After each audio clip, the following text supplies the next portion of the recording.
When life gives you lemons, do you make lemonade? Or do you start a group so notorious it has become the byword of organized crime all over the world? Murder, drug trafficking, extortion, and money laundering. In Italy, they know how to answer this. Police say they've arrested the head of the Sicilian Mafia. Everyone knows of the Mafia. The Sicilian Mafia stepped up their bombing and murder campaigns. But its origins are shrouded in mystery. When they say they do not exist anymore, it is not true. They've changed their face. This is a story about these origins, of the perfect storm of circumstance.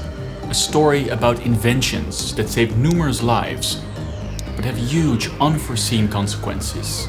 There's no alternative given what happened 30 years ago when Sicilian prosecutors were blown up. And honestly, this is a story why I love history. When you think of the Mafia, you probably have images in your mind of macho males in pretty suits and poor pronunciation. Is this how you turned out a Hollywood Pinocchio that cries like a woman? The reality is more like middle-aged men hiding in obscure towns. 3,000 officers storming suspects' houses, finding hiding places like this. Italian mob boss on the run was hiding in plain sight as a pizza chef. The term Mafia has become a byword for organized crime all over the world. But there's one original group, the Sicilian Mafia. And they don't call themselves Mafia at all. They call themselves Cosa Nostra, our thing. Don't get me wrong, there is not one Mafia with one leader. It's more like a group of different clans loosely working together under one brand. They are united by one thing, a code of silence, the Omerta. The Mafia got big by providing a protection service to businesses that needed it, and helping convince those that thought they could do without. They infiltrate local communities by politicians, lawyers, and civil servants. The Mafia has been described as a sworn secret society that pursues power and money by cultivating the art of killing people and getting away with it. In the past, the Mafia was killing a lot of people. The first explosion, a huge car bomb near the cathedral in central Milan, killed 5 people, including 3 firemen. But Italy is very safe nowadays. It has fewer homicides per capita than Norway. That doesn't mean organized crime is gone. One Mafia, the Calabrian 'Ndrangheta, now control about 80% of Europe's drug trade, and they're active in 40 countries. The Cosa Nostra is also still active. They're, for instance, helping the European Union distribute funds wisely. But when it comes to the Mafia, there's one big glaring question. Where did they come from? This is a graph of the emergence of the Mafia in Sicily. It comes from a great article that you can find in the description. These authors look at a bunch of different explanations for the rise of the Mafia, and they provide solid evidence to pinpoint one moment in history that had huge knock-on effects. It's the kind of history that made me want to start this channel in the first place. I recently got a Beamer, which is great for taking some time to unwind. The thing is, not everyone has the same viewing habits as I do. Kinda annoying, but whatever. So sometimes I need to watch something else. And this is where today's sponsor, CuriosityStream, comes in. CuriosityStream is an online service where you can find tons of documentaries and films you can't find anywhere else. There's a ton of different stuff, from science, geography, culture, and obviously history. I've been rewatching Crash Course History, which is very well researched and is something you can use to study for your exams. There's also stuff like the rise of the Mossad, which in this time is, well, interesting. Or you can watch this series about how climate change has influenced history. There's new fresh content on there every week, so there's always something you can watch. And because they have basically all the apps, it doesn't really matter where you watch, in the toilets or in the living room. And the best thing is, their plans start below $5. So if this is something you're interested in, I have a deal for you. You can go to the link in the description, or if you're not watching on your phone, this QR thingy, and then you get a 25% discount on an annual plan. So thank you CuriosityStream for sponsoring this video, and let's get back to this lemony video. Here we have a map that shows the biggest Mafia locations in Sicily in around 1900. A lot of these places are found in the west of the island. Here you have the city of Corleone. These locations are important because they overlap with the production of one new hot commodity. In the early 1800s, the market for lemons was booming. the international demand skyrocketed. There was one island that had the perfect conditions to grow lemons. An island with mild winters and fertile soil, created by the presence of an active volcano. And that island was Sicily. Sicily's geographical situation gave it an edge in the lemon market. And when they started producing lemons, they just wouldn't stop. Just look at the amount of cases of lemon they exported to New York.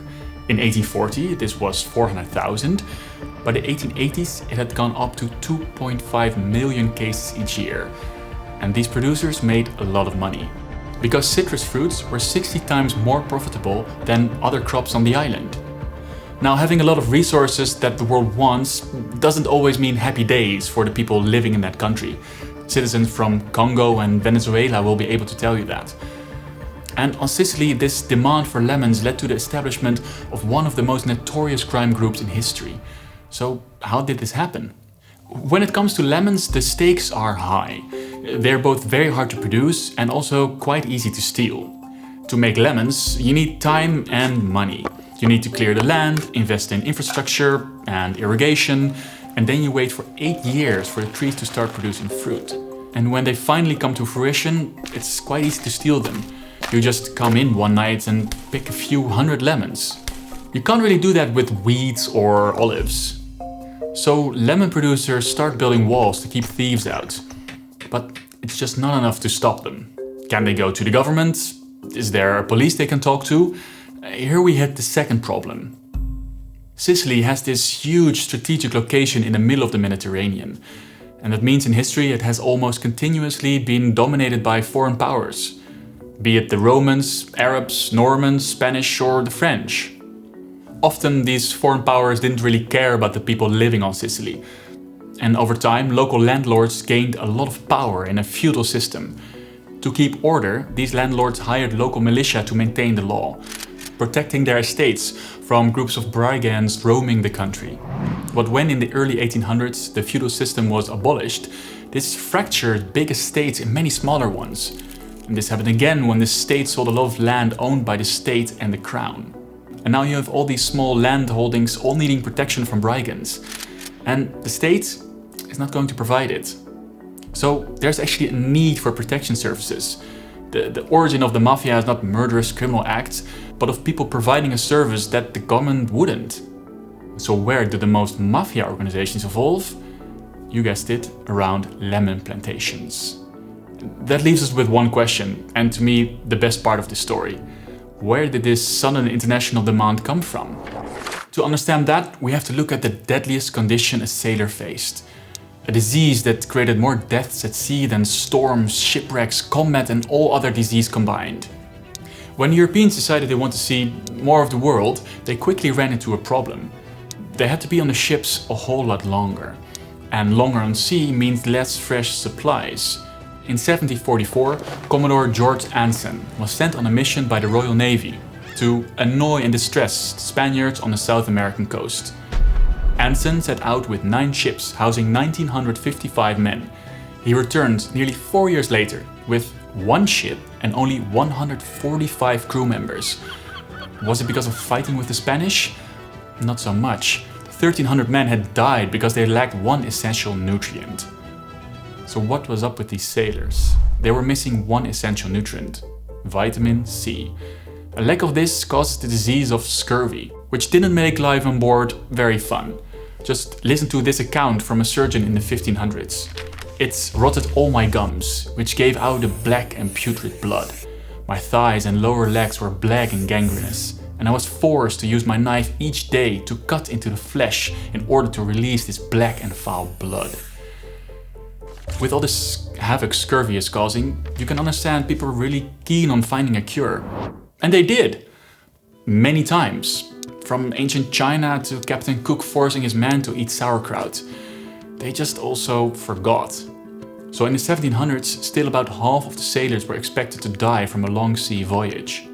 Until there was one man that actually did a controlled trial that included lemons. James Lind discovered that it cured scurvy. Did this change everything? Well, not really.